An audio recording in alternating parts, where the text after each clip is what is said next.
Hey everyone, I'm Sky McLennan. I'm the festival director, and thanks so much for joining us today for the Q&A of Bloom. I hope everyone enjoyed the film, and please remember that this film is available for an audience award, so don't forget to rate all the films when you watch them. You'll see the little star rating there. And I want to start off by thanking the sponsors of the film, Mona and Gordon Jennings, and our major sponsors, BHE Renewables, American General Media, and KSBY. So first off, your film is just absolutely gorgeous and beautiful. I want to just know a little bit about, well, first, why you came to the story. Yeah. So this film, majority of the story come up with they are like borrowed from my past memories, especially the experience that I had with my girlfriend. And we actually we separated 2 years, and then this script was written during those 2 years. And I wrote this script in 2017, and then we shot it in 2018, and it was completed in 2019. And it was about to release in 2020, and then the pandemic happened, so we have to postpone everything. But now we have more time in film festival, so that's great. Yeah. And so, yeah, Joey, could you speak a little about the style? Like, there's almost like this when you're there's a lot of dream sequences, and there's kind of like this soft glow, and yeah, what were you kind of thinking behind that? Honestly, I think I just mainly wanted to. I would say half the work was honestly done by the location scout. Um, the locations themselves, we shot all around China, and they're absolutely otherworldly by themselves. So I honestly didn't have to do too much work. I just like threw in a filter. I'm just like, all right, let's go for it. Yeah, I tried to, I guess, try to embrace as much of the natural lighting and the natural landscape as much as possible. I didn't try to overdo anything because I wanted uh Xuan and I talked a lot about quite a bit about the script before I flew to China. And he wanted things to be more like I would guess say like simple beauty. And let the story itself and the characters themselves sort of like be in the forefront rather than the cinematography itself. So I just, just relied on the natural beauty of all of our locations. Yeah, I think you really see that. Like, it feels very real and then surreal. Um, and I'm curious, like, how you decided to structure all those different timelines and stuff like that. Oh Did that yeah. take you a long time, or? Yeah, it's actually there are several different timelines in the story, and when I was so the original title of this film is like in Chinese, it means the fragments of memories. So when you talk about memory, it cannot be linear, so it must be a non-linear film.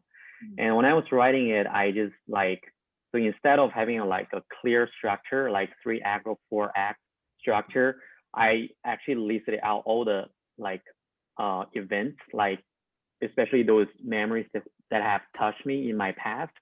Also the ones that touched me when I was younger, when I was a little kid. I just listed out all those characters and all those events, and I'm like trying to find the connection between them, and then I get a story of it. And I think in order to answer this question, I think it's very, I must mention the editor, who is, his name is Xiao Ruguan, and he's a very experienced editor. And originally I edited this film myself, and I had a rough cut. And then both me and the producer didn't like feel like we liked the cut. And so we go to this editor, and at first we thought maybe he can provide some insights, or maybe he can help me with coming up with some ideas about how to reorganize the film.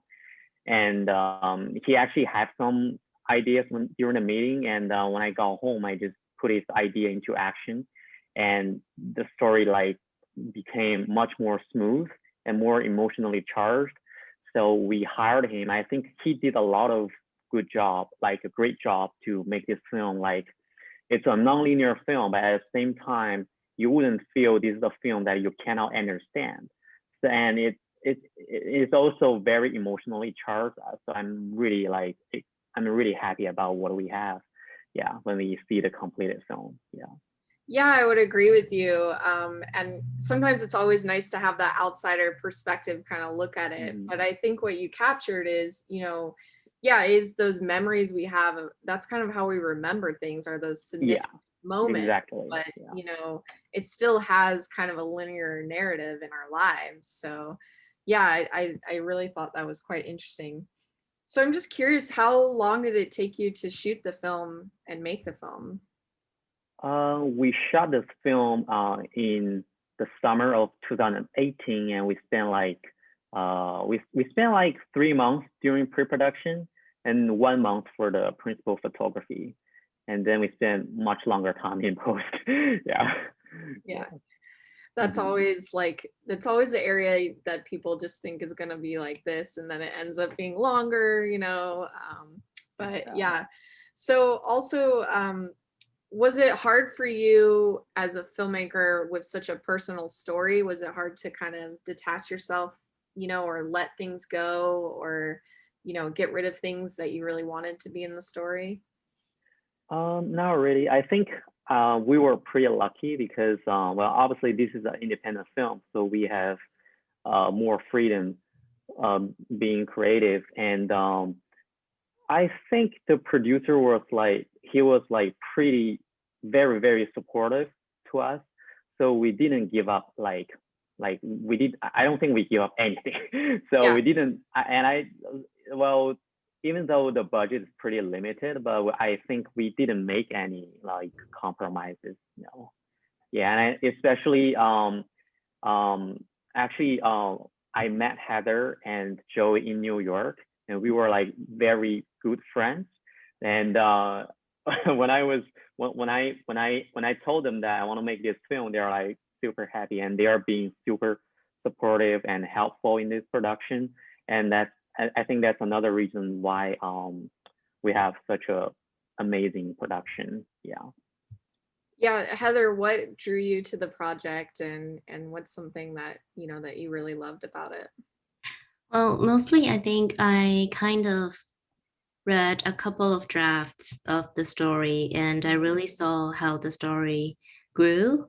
And I remember before the film, I think it was probably like half a year before you told me officially, before Yeah. Jen Yeah. told me that Right. he actually got someone to produce the film. Before that, I think I was just joking and I told him that, well, if someone would just like invest you money and make such a thing, you can just tell me and I'm on board. So yeah, I was super happy to learn that he actually got this opportunity to make this film because it's not, for me at that time, it doesn't have any commercial value.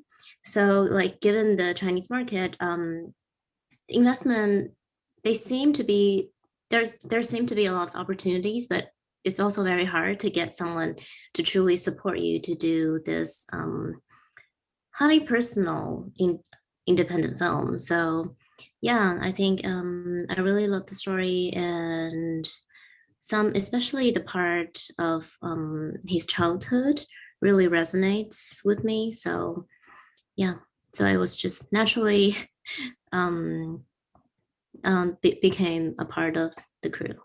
That's awesome. So what are your plans? Yeah, are you going to distribute the film in China or here? Or, I know this whole COVID and everything has kind of probably changed your Yeah. plan for that. Yeah. I think we're going to release it in China this year, theatrically in the theaters. And after that, I'm also seeking opportunities to distribute it in America as well. I'm open to the opportunities. So I'm like, yeah, I don't know yet, but that's the plan, I guess. Yeah. Okay. Yeah, it's good to put it out there, and just try to get it everywhere you can. Do you find that yeah, that the that the films in China are different than the films like here in the States? Like the audiences are into different topics, or? Yeah, I think, yeah, it's quite different.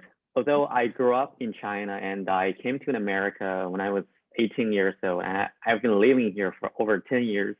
And I think it's really interesting that this film has been selected to many film festivals in America and in Europe, but Yeah. it only got selected to one film festival in China. So I don't know, but I guess just people like maybe they have different kind of preference, and yeah, but I think a lot of films in China are like highly commercial, and here I think there's a wider range of films that you can choose from to enjoy it. Yeah. Right. Yeah. And and actually, in addition to that, I think the market here in America, it has a higher tolerance for like independent films, and there are a lot of great independent film festivals where you can show the film, and I think that's great. Yeah. Yeah, we have a lot of film festivals now. Like Yeah. we're part of an organization, and there's like 200 or 300 across the states and every kind of topic and stuff. So yeah, there's a lot there. So just we'll have one more last question, and I'll have all of you answer this. What advice would you give your past self if before making this film? If there's any advice, I would say that I will have the editor on board earlier, because we really struggled a lot.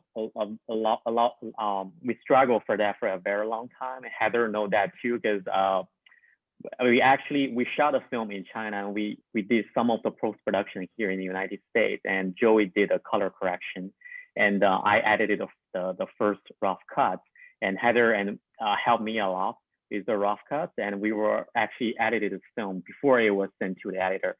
And I just feel that as a director to edit his own film is not really like a good choice, because I just know the material is too much, because and I constantly edit out all the information that people will think it's helpful, but I don't think it's helpful, useful, because I know everything. So if there's any advice, I would just prefer to have it, edited much earlier by a outsider, let's say, who is not in the production team when we were filming it. So just so he will have a more neutral view to the film. Yeah. I really should have probably prepared more in terms of like clothing and stuff. Oh yeah, that one. Yeah. Because Shen actually, or Heather actually contacted me about this whole project, I think less than a month before I actually flew to China. I think maybe 3 or 4 weeks before. And at that time I was I was working at a full-time job, so I had to after I read the script, I'm just like, ooh, this is good. Should I quit my full-time job for this and fly to China for 2 months and like basically be on my own in a foreign country? Like I can speak Chinese a little bit, a tiny bit, but I can't read. So if I get lost there, I'm basically done for. Basically. But yeah, I kind of rushed in preparing. I didn't know what to expect, so I kind of just didn't prepare at all. I think I just got overwhelmed. So yeah, that'd probably be the thing. I think the very first day after I landed in Beijing, we were already on like the first day of the location scout, and I had like 4 hours of sleep, 3 hours of sleep. So yeah, Nice. definitely that. Prepare for anything. Yeah, it's hard to know with the film shoot though, like there's so many things that could go wrong or happen. So yeah, for sure. Heather, was there anything for you? I think for me, it was the opposite. I wish I could have been more relaxed. Next time, if I were going to do it one more time, I mean, because that was also my first time working in a crew in China. I think before I mostly just worked with the crew in New York and in the States, and I had no idea how to communicate certain, just like on set vocabularies in Chinese, and I didn't know what, like how the workflow was gonna be there, and but actually I was really amazed at how professional each one was on set, the lighting crew, and I think in the end our crew became like bilingual. So Yeah, Joey I started think to speak in everybody like. Chinese, and then like the other like the 40, 50 people, they just randomly throw out English words. So it was kind of a fun experience. Yeah. Yeah, Yeah. it was really funny because at first like we talk to each other in English because like Joey doesn't speak Chinese, so we talk to each other in English, and it was like, what's going on here? And then gradually they get used to it. Yeah. It was really fun. Yeah. Yeah. Oh, I love that. That's great. Well, thank you so much for joining us. And we're so excited to have your film in the festival. And we're so excited that people get to see it. And it's really just a beautiful film. And like I said, a beautiful story. And thank you all for working on it. Thank Thank you so you. much. Thank you for having us. Thank you.